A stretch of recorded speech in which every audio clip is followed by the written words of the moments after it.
Welcome back, everybody. Today we're going to talk about representation learning. At face value, the name might sound like just one more learning paradigm to file away. But here's the promise for today. There's no new math whatsoever. Everything we do today rides on the math we already have. What changes is the angle we look from.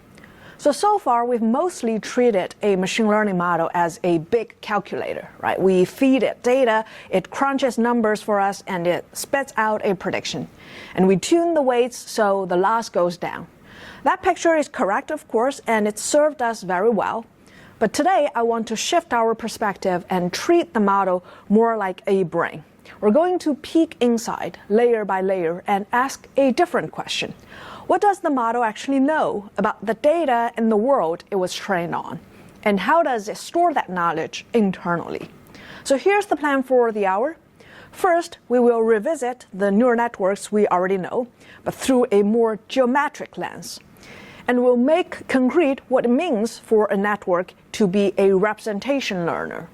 We will ask what a good representation even is and why we put the word representation in the title at all.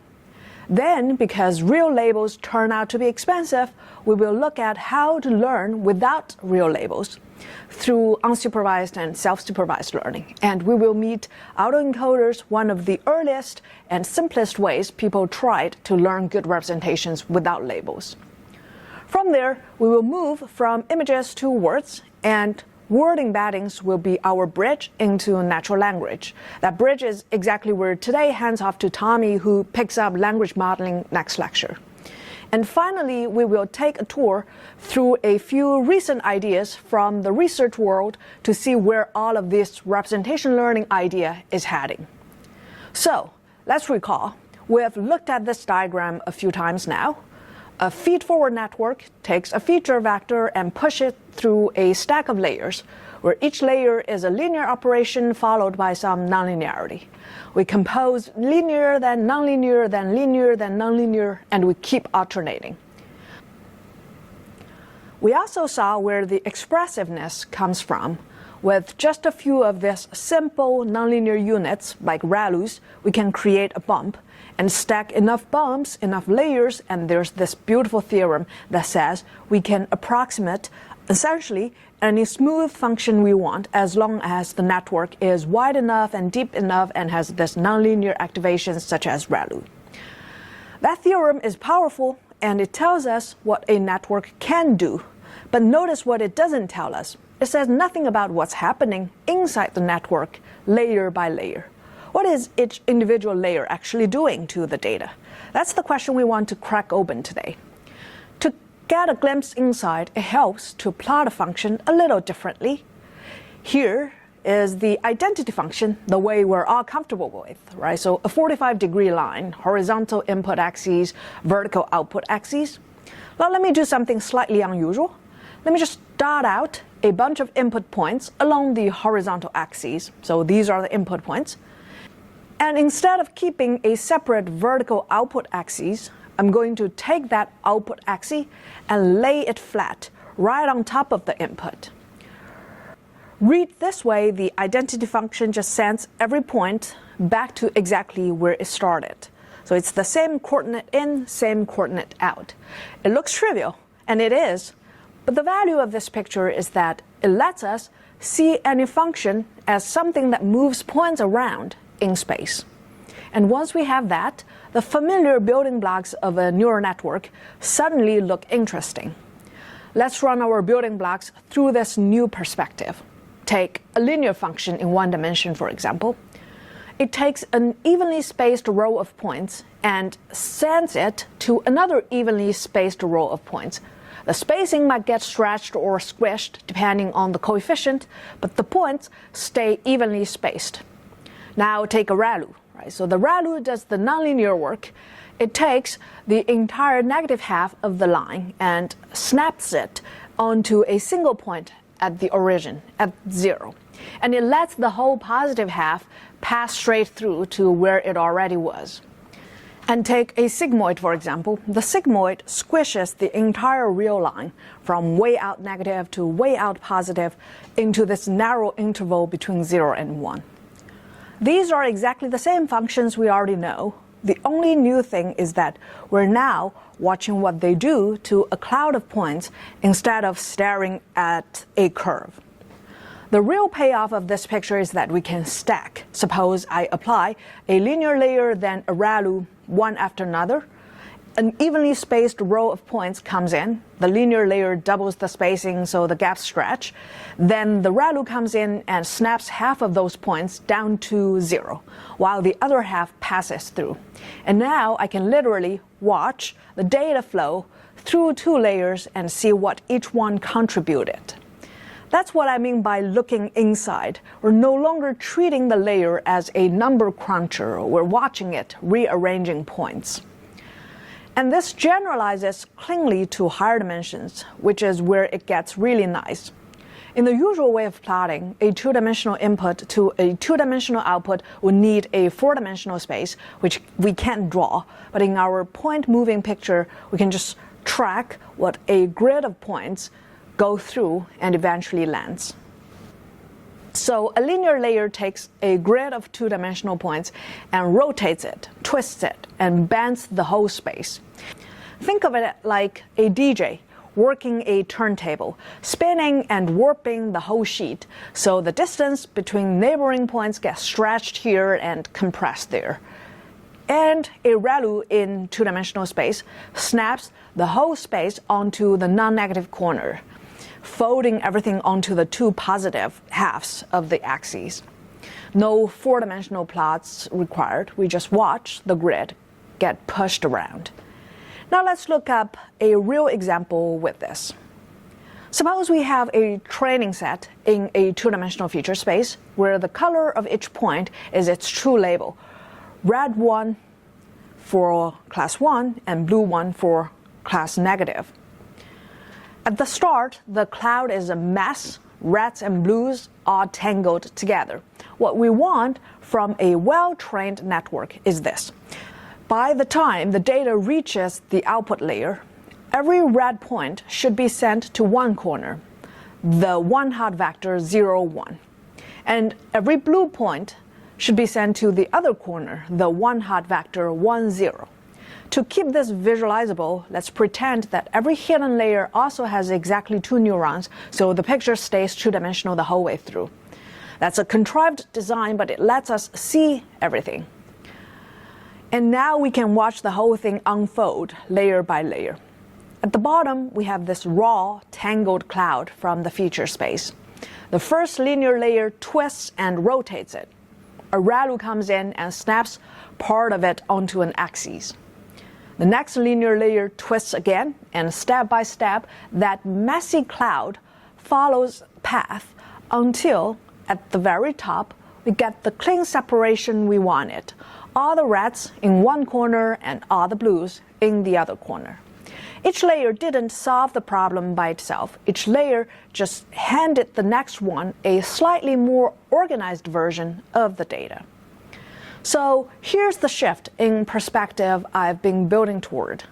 A deep net is a sequence of geometric moves on the data. The linear layer twists, the ReLU snaps, the loss function judges, and the gradient descent algorithm nudges the weights. Out of that little team, a messy configuration of points gets reshaped, step by step, layer by layer, into a clean one. And that intermediate, reorganized version of the data has a name. We call it a representation. And people also call it an embedding. So each layer encodes the data in a different representation, a different scatter of the points, going from the raw, messy data to a clean, useful internal representation. That's precisely representation learning. A deep net isn't really a calculator. It's a machine that turns mass into structure, one layer at a time. And here's a thought worth planning now, because it will come back later. If going from raw data to a clean internal representation is representation learning, what happens if we run the arrow backwards? Well, going from some internal latent vector back out to raw pixels or raw audio or raw text, well, that's generation. For example, diffusion models, the thing behind stable diffusion and image generators we've all played with, well, that does exactly this. They start from pure Gaussian noise and walk it backwards along a carefully learned path until that noise lands on a vivid image. It's almost the reverse of squeezing an image down to its essence. We're not going to open that generative modeling box today. Tommy will take this reverse direction when we get to generative modeling. But the point is that classification and generation are two directions of the same idea, and representation sits right at the center of both. And actually, we've already seen representation learning in action with convolutional neural networks. Remember that a CNN's filters are pattern matching templates, and it's the network's job through backpropagation to fill in what each template should be. Now, when people take a trained CNN and visualize those learned filters layer by layer, a very clean story shows up, right? We've seen that the early layers learn extremely basic things: edges, brightness, simple color contrast. The middle layers combine those into parts: a corner, a texture, an eye. The later layers combine those into the whole objects and scenes. Nobody hand designed any part of that. The network discovered that hierarchy of representations entirely on its own, just from being trained on the task. So this geometric representation learning view isn't only about playing fully connected networks. It covers CNNs and it covers transformers too. And here's the thing, we do exactly the same thing, we the humans. Suppose we look at this image for a few seconds, then it's taken away, and we are asked to draw it from memory. We won't be able to reproduce the pixels exactly. We will draw the gist. There's a fish in front of some coral. The fish is roughly yellow, the coral is roughly orange. We stored a compact impression of the picture. Psychologists have studied this for almost a century. In one classic study, people look at a scene, then redraw it from memory, and they reliably keep the silhouette and the overall layout, but they make very telling mistakes. They will tuck the trash neatly inside the trash can, even though in the real image it was outside, and they will line the lid up perfectly with the edge of the frame. This even has a name in that literature. It's called scene completion. There's another lovely version of this, the bicycle test. Someone stands on the street corner and asks random people walking by to draw a bicycle from memory. And everybody says, sure, of course. Everybody knows what a bicycle looks like. Then we look at what they actually draw. Most of the drawings get two wheels and a frame, but almost none of the drawings are rideable. The chain is missing, or the paddles are floating, or the frame connects in a way that would never roll. And yet, if we ask whether a human or a cat drew these pictures, we'd all say human immediately. I've actually tried the bicycle test myself, by the way, and my drawing was even worse. So the lesson is the same as the network. We don't store the world in raw pixels. We store a compact, slightly lossy abstraction, and most of the time that abstraction is exactly enough. So if both networks and humans build representations, the natural question is then, what makes a good representation? Researchers like Bengio laid out a few criteria, and they are worth walking through. A good representation is compact, it doesn't waste space, it's minimal, it's explanatory, meaning it keeps enough to roughly reconstruct what we saw. It's disentangled so that one knob controls, for example, the color of the bicycle, another controls the size, another controls whether it's a kid's bike or a mountain bike. All of these knobs, importantly, should be cleanly separated in the ideal setup. It's interpretable, so we can actually say what each part captures, the way a CNN filter turns out to detect edges. And it's reusable, so we can carry a representation over to a related task instead of starting every task from scratch all the time. Now here's a subtlety worth pausing on. Some of these criteria fight each other. For example, if we push as hard as we can on compact, squeezing everything into the smallest space, we start to lose explanatory power because there is just not enough room to keep all the explanations. And if we insist on disentangled, we usually can't stay maximally compact. In a tightly compressed space, everything is crammed together and things can get messy, whereas with rooms to spread out, things separate more cleanly. So these aren't just a checklist we maximize all at once. There are a set of trade-offs, and depending on the application, we may lean on one and give up a little on another. We'll see compact and explanatory in the upcoming autoencoders idea. And the reusable criterion is where this gets really practical. So let me first make that concrete. Suppose I've put in a lot of effort and trained a really good music genre classifier. It takes in a song and predicts the genre. Now suppose what I actually care about downstream is a different task. I'm interested in finding out for a particular user, will they like a particular song? The two tasks are related, but they are not the same task, and I can't just apply the genre classifier directly to preference.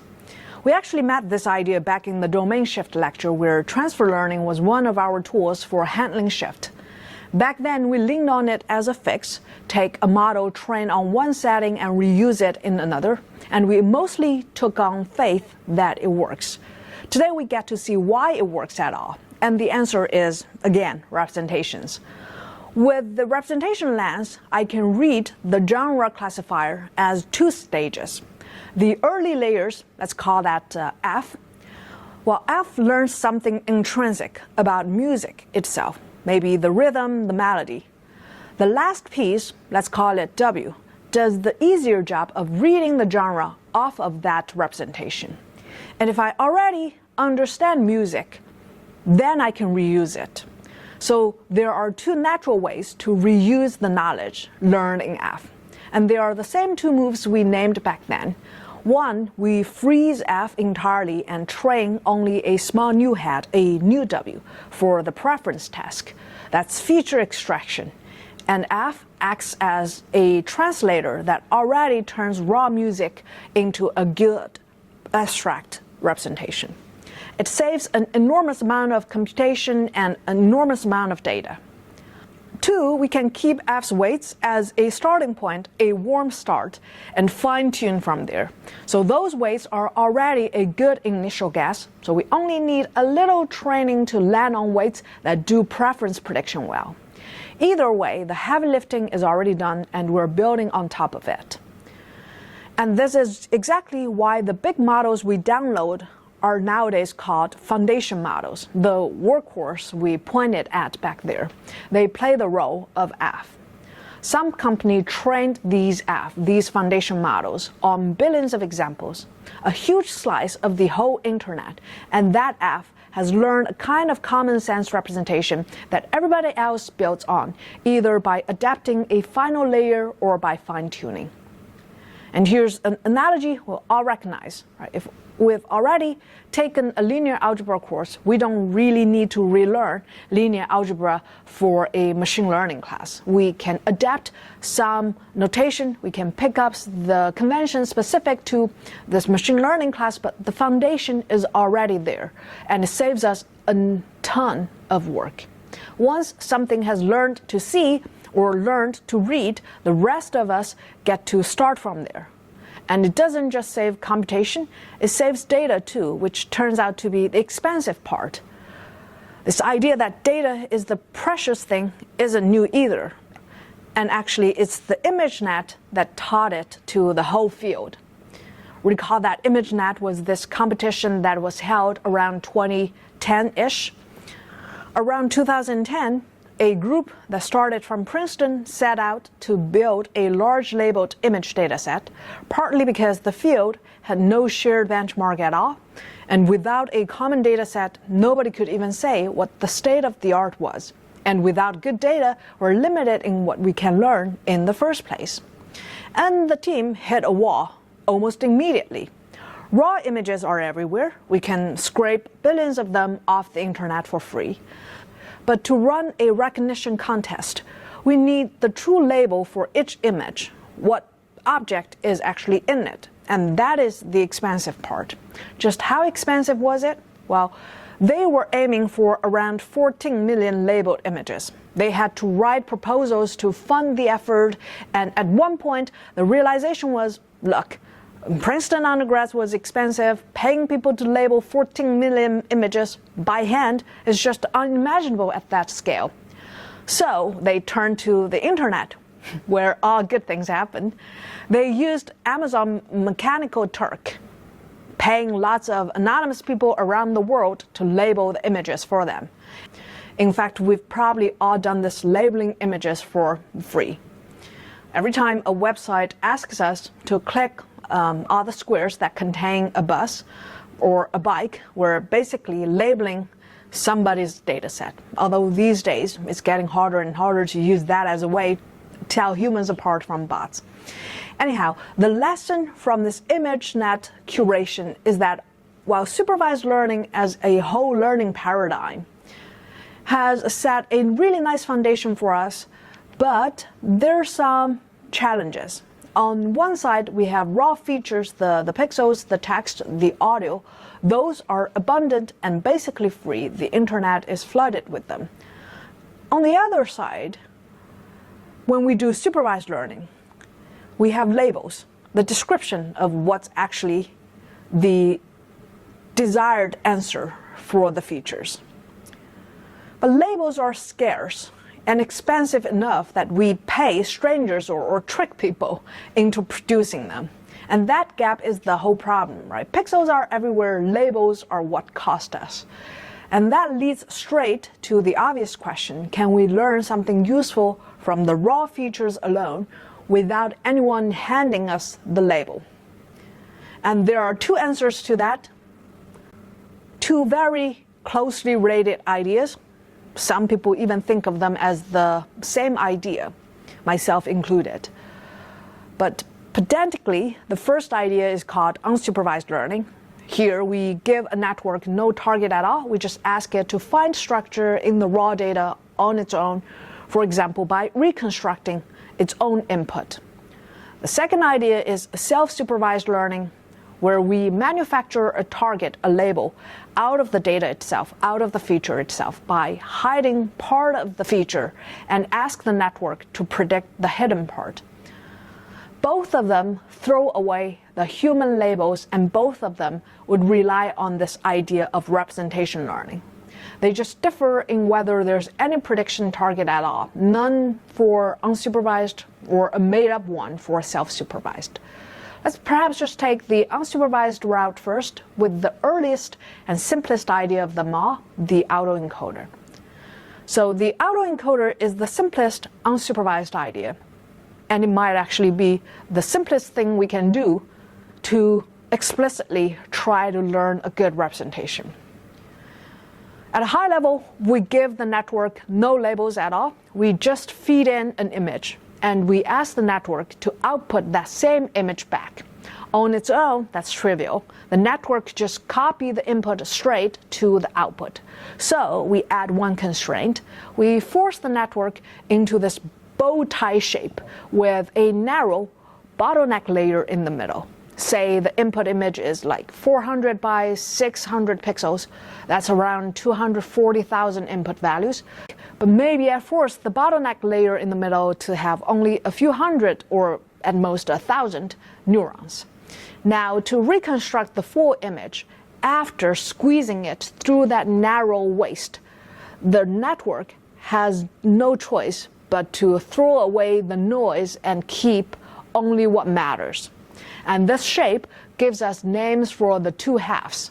The first half, raw pixels down to this bottleneck, is the encoder.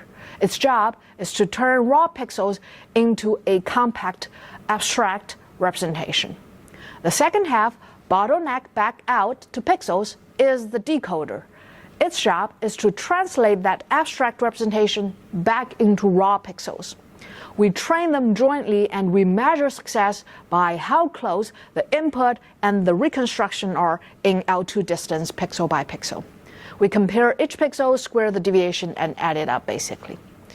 And the reason we have to train them together is that the two halves are actually in tension, right? The encoder wants to compress everything down as small as possible, whereas the decoder needs that compressed thing to be good enough to build on. And training them jointly is what forces a representation that's both compact and genuinely useful. And depending on the task, sometimes we only keep one half. If all I want is to understand the raw input to turn music into a good feature vector, I might just train the whole autoencoder and keep only the encoder. I push a song into the encoder, and that short bottleneck layer is now a detailed task generic representation of the song. In some other tasks, I care about the other half. If I want to generate something from a latent vector, I may keep the decoder. A lot of generative work, the kind that Tommy will show us, cares mostly about the decoder. But to get a good encoder or a good decoder, we have to scaffold them together and train them as a pair. And notice that there's no new math here, right? It's the same features and same numbers crunched, same kind of predictions. The only twist is that instead of predicting a real label from the features, we're predicting the features from themselves. What makes it worthwhile is the bottleneck in the middle. This is Feynman's line made concrete. What I cannot create, I do not understand. If the network can rebuild the image after squeezing it through the narrow waist, it must have learned something genuinely meaningful in there. That's the whole bet of the autoencoder, the whole bet of representation learning. But a pure autoencoder turns out to be easy to cheat, and people realize that pretty quickly. The first problem is the bottleneck size. If the bottleneck is too wide, the network just learns the identity map, basically. It copies the input straight through the output, gets a perfect reconstruction, and learns nothing transferable because all it's doing is just photocopying. The second problem is also lazy. Even when it can't copy outright, the network can still take a shortcut. For example, for face images, it can just predict a blurry average of the right colors, and the pixel-wise reconstruction error will still look fine. Think of it as an emoji of a face. Right? Compare a real photo of me to a plain yellow emoji. There's some yellow for the skin, some dark where the eyes go, and a little bit of red for the mouth, and the L2 error isn't going to be that bad. So the reconstruction can look acceptable while the bottleneck has learned almost nothing useful, just the average color statistics, not the edges and textures a vision system actually needs. So the fixed idea for this, well, it's still an autoencoder at heart. It just carries us from unsupervised learning into this self-supervised learning, where we keep the same reconstruction idea, encode, then decode. But now we manufacture a target by hiding part of the feature. That small twist on the autoencoder is exactly what makes it a self-supervised learning problem. Instead of showing the network the whole image, we cut it into patches and hide most of them. We feed in only a partial view of, say, a flamingo, a handful of scattered patches, and we ask the network to reconstruct the patches we hid. Now, there's no shortcut. We can't copy what we can't see. To guess the hidden patches, we have to understand that this is a flamingo and reason about what should be there. A common question that comes up here is, well, where does the hidden part even enter if the network never sees it? The answer is that the hidden parts enter through the loss. The network can make some guess for the masked patches, and that guess gets compared against the true hidden pixels. So there's still a training signal nudging the network to do better. And the loss function is still reconstruction error. But since the network didn't get to see the full picture, it's going to be a much challenging task to cheat on. And this more challenging task is going to force the network to actually learn something useful in the representation space. And this turns out to be exactly the same idea behind the large language models that we're going to see. So From end to end, large language models are trained in the following fashion. We're going to go to the internet, we're going to scrape the internet for a bunch of sentences. We show the network the word so far and ask it to predict the next word, often called next token prediction.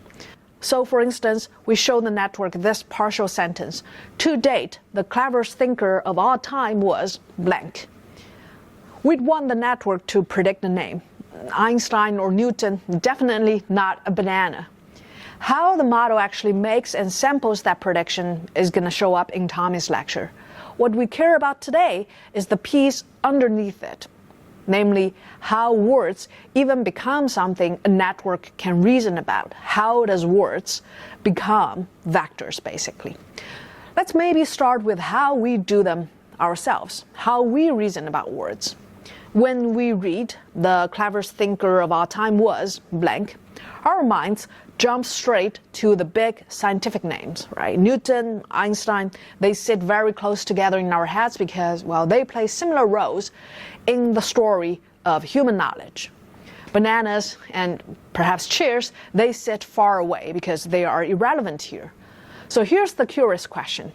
How does a neural network come to know that Newton and Einstein belong together and bananas don't? How does that kind of knowledge get stored internally? Well, it turns out there's this big idea called word embeddings, which is really how we represent words as vectors. At a high level, we store every word to a point in a high-dimensional space, and a good embedding space has two lovely properties. First, words that mean similar things land together. And second, directions carry meaning.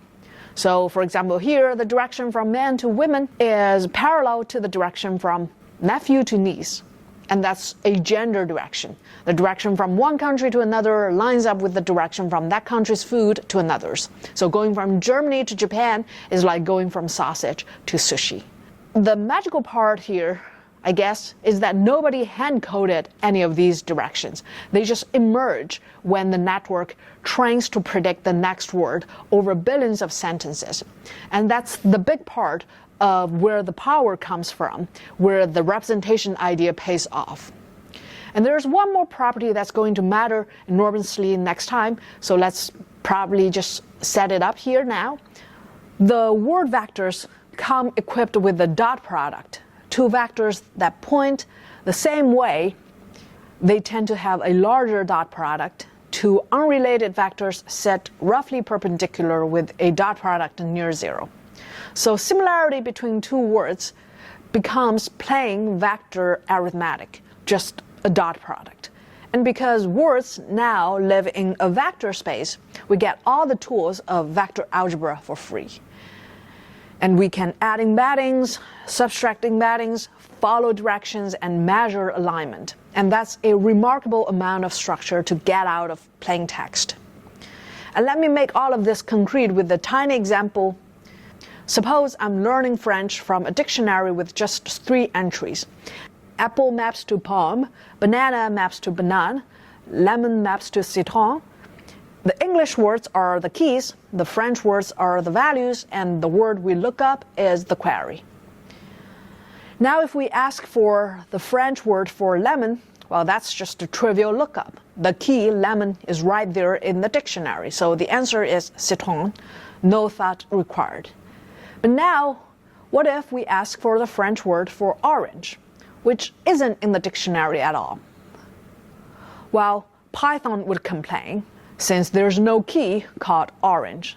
But a person does something much smarter, right? If we force a person to answer this question using only these 3 entries in the dictionary, we'd probably say something like, maybe the French for orange is like 10% pomme, 10% banana, and 80% citron because orange is closest to lemon. And we'd all nod along with it, even though it's a slightly absurd thing to say. But it's worth asking, why did we nod? I guess we nod because we already placed all the words in a meaningful, semantically meaningful space in our heads.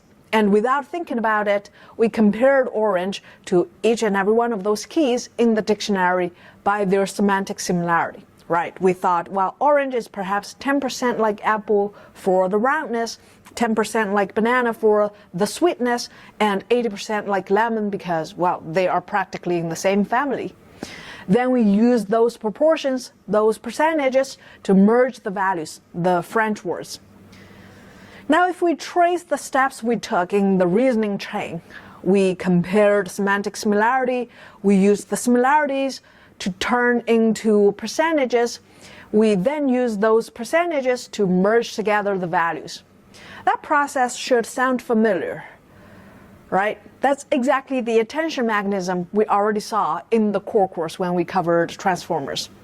So there's no new math here, but hopefully we can now appreciate more that all of these vector arithmetics only made sense because we understand neural networks. They operate in some good representational embedding space. Now for the rest of today, let me walk through a few recent ideas from the research world that focuses on representation learning, because it really sits at the heart of most of the buzzwords we keep hearing. We can group a lot of modern representation learning into three big groups. The first is masking, which we've already met. The second is contrastive learning, and the third is multimodality. Now, masking comes in more flavors than just hiding patches. One fun version is to make the color channels hidden and hand the network only the grayscale image and ask it to predict the color.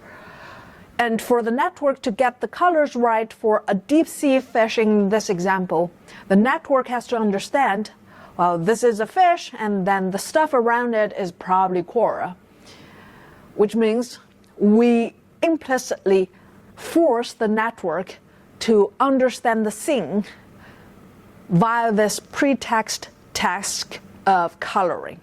So it's the same thing a child does with a coloring book, where the first step is for them to know what they're looking at. And masking goes beyond these kind of contrived image puzzles. It's especially useful whenever labeled data is expensive. For instance, in medical imaging, a labeled tumor scan can be very scarce to get, but raw scans are almost everywhere, so we can mask and reconstruct them to learn structurals about MRI scans without a single label. People mask audio and predict the missing frequencies, mask parts of a graph and rebuild them, and in robotics, my own field, people hide parts of a cluttered scene so a robot learns to reason about what it can't directly see. Video is images stacked in time, so people mask blocks across space and time and reconstruct them. That raises a fun question. How much should we hide? If we mask nothing, then we're back to the autoencoder case that cheats. If we mask everything, well, there's just going to be nothing left to learn from. So people sweat the ratio. And for a fixed ratio, they train a network and track the test time performance of the resulting network. So we can plot out these curves. And it turns out the sweet spot depends on the domain. For images, it's about 75% as the optimal hide ratio, meaning that, well, if we hide 75% of the patches from the network, the trained network generalizes best on other image tasks. And for language, the ratio is about 15, for video about 95. The really interesting part is the intuition hidden behind these numbers, because it reveals to us something intrinsic about these domains, right? The whole reason that we can hide something and still be able to reconstruct is that the data must have some redundancy in them. And for language, well, language is a very dense data type. Language is invented by humans with very little spare information in a sentence, so we can only hide a little. Images are full of redundancy. Say we go to a park, we take a picture, there's going to be a big blob of bluish color, a big blob of greenish color. So we can drop most patches and still fill them back in. And since video is just a stack of images along the time axis, there's going to be redundancy piled on top of redundancy. That's why we can almost hide everything. So the more redundant the data, the more we can afford to hide. And it's pretty interesting that this intuition is lined up with this masked autoencoder experiments empirically. Now, the second pillar is contrastive learning, and Plato's cave is a pretty good story for it. So Plato imagined that there's this prisoner who's living in the cave. The prisoner cannot see the real objects outside, only the shadows cast on the cave wall. Now, even though the prisoner cannot see, say, a three-dimensional cow, when the prisoner sees the shadow of a cow, he can still connect that to the sound a cow makes. And contrastive learning bakes that idea in exactly. That different views of the same object, like a shadow here, a sound there, they should map to nearby points in representation space. And views of different objects should map far apart.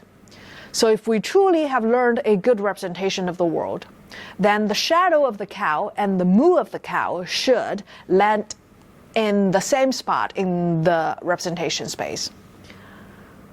So let's make that idea a little bit more mechanical. Right? Say we have this dog image and a sofa image. We can crop a couple of patches from each image. Then we never tell the network, well, this notion of a dog and this notion of a sofa. We can just declare that two dog patches are the so-called positive pair, and we encourage the network to pull them together, the two patches together, in the learned representation space. And we tell the network that a dog patch and a sofa patch is the so-called negative pair, and the network is encouraged to push them apart. And that's it. No labels at all. The network never know that there's this notion of a dog, this notion of a sofa. The network just learns that dogs and sofas are different things, and that parts of a single dog should belong together. So this idea of pulling positive pairs together and pushing negative parts apart is the heart of methods like SimClear. And we can flip the same idea across different modalities. Since a cow's image and a cow's sound both point to the same cow, we should be able to predict one from the other. So for example, people take this idea and applied it to sound prediction. They took ocean videos, stripped off the audio, and trained a network to predict the sound from the silent frames alone. And it worked. The network could look at waves and produce a plausible ocean sound. And the team did something clever that should remind us of the MNIST activation map experiments we covered in the domain shift lecture. They went in, they probed the trained network, just like a psychologist probing a brain. They showed it different images, different frames, and watched which neuron, which filter in the network fired up the most. And the results were very telling. So one neuron lit up strongest to adult faces. A nearby neuron fired most for baby faces. Another one fired for a big crowd of people. Now the interesting part is nobody ever told the network to build a face detector. But think about it. To predict the sound of a crowd, the network must have to first learn to recognize that there is a crowd. To predict a baby sound, the network must first see the baby. So those face and crowd representation had to emerge on their own, just from the task of predicting sound. And that's the recurring lesson from today, right? A well-trained network on a hard task must have learned a useful representation inside, whether or not we explicitly ask the network for it. Now, most recently, this idea also powers CLIP, which does image classification the contrastive way. So we train one encoder for images that maps pixels into a representation space, and another encoder for text that maps words into the same kind of representation space. Then instead of predicting a caption directly, we line up matching image and text so they land at the same spot in a shared representation space. And doing classification this contrastive way buys us something a plain classifier just can't afford us. Suppose we're training a classifier. We collected a bunch of dog, cat, and bunny images and trained the classifier. Well, then that classifier can only ever predict among dogs, cats, and bunnies because that's all it was trained on. But if we had this text and image shared representation space, then a brand new image of a wolf can be sent through the image encoder to a point in the shared representation space. And then we can just focus on that point in the representation space, search around it to find out, well, what are the word embeddings nearby that point. And we might actually just find the word wolf. So we generalize beyond the labels we ever train on. Another really nice thing about having a shared representation space is that we can run the whole thing backwards to generate. This is actually exactly how image systems like DALL-E work. So we could encode a piece of text into the shared space. We find out the word embedding of that text. And then we can hand that shared representation into an image decoder, which paints the pixels, just like the decoder half of our autoencoder that can go from the abstraction back to images. So text in, image out, all because the two modalities share a good representation. And every one of these recent ideas, masking, contrastive learning, multimodality, hinges on the same foundation we built today, a good internal representation. So let's zoom out and wrap our discussions today. We saw a neural network not as a fancy calculator today, but as this series of geometric transformations that maps messy data layer by layer towards something useful, just like how we humans hold the world compactly as gist and not as pixels. We then saw the simplest way of explicitly encouraging networks to learn good representations, the ideas of autoencoders, compressing and reconstructing features, and the masked version of it, forcing the network to actually understand. The idea of reconstructing or manufacturing a predictive task is a big win, not only from the representation perspective, but also in terms of data and computation. And Jan LeCun has a very nice way to picture this. If we think of all the machine learning as a cake, unsupervised and supervised learning are the bulk of the cake, the base itself. Not only from a pure data quantity perspective, but also because we humans also absorb knowledge constantly by just observing the world without a person constantly supervising us. So supervised learning with the scarce, expensive labels is like the icing on the cake. And reinforcement learning, where an agent has to go out and collect its own data, is the cherry on the top. In fact, when we get to the modeling with RL part, we will see that data scarcity isn't the only part that makes RL the most challenging of the three. And finally today, we ended on the next token prediction pipeline and how attention mechanism builds on having semantically meaningful word representation embeddings. In next lecture, Tommy is going to build on these word embeddings and dive more specifically into language modeling. Thanks everybody, see you next time.